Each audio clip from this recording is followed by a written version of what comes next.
नमस्कार मैत्रिणींनो, मी आज आहे ना श्री वैष्णवी देवी माता मंदिर इंदोरला गेली होती दर्शनासाठी. तर तुम्ही पण माझ्यासोबत चला. आत गेल्यानंतर आहे ना पूजेचे साहित्याचं एक दुकान आहे, तिथे सर्व पूजेचे साहित्य मिळते आणि आत जायचा मार्ग आहे. थोड्याशा पायऱ्या झाल्यानंतर आहे ना गणपती बाप्पाचं आम्ही दर्शन घेतलं. त्याच्यानंतर आहे ना असं मंदिराचं टेक्चर आहे गुफेसारखं, तुम्ही बघू शकता. एक प्रकारची गुफाच तयार केलेली आहे तिथं.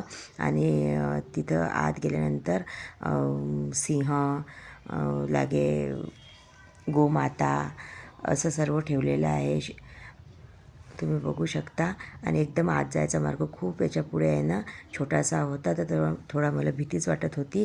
तर तुम्ही बघू शकता किती छोटा मार्ग आहे म्हणून.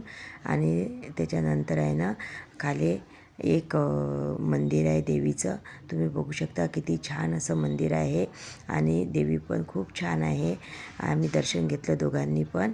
आणि तिथंच शिव पार्वती आणि गणेशजीची मूर्ती होती आणि पिंड पण होती. तुम्ही बघू शकता किती छान अशी मूर्ती आहे आणि पिंडी पण आहे. तुम्ही बघू शकता काहीच गर्दी नाही. आणि वैष्णोदेवी मंदिर हे छोटंसं आहे, तुम्ही बघू शकता. आणि खूप छान असं टेक्चर आहे. आणि साईबाबाचं पण आमचं दर्शन झालेलं आहे. तुम्हाला जर आमचा व्हिडिओ आवडला असेल तर लाईक, शेअर आणि कमेंट करायला विसरू नका.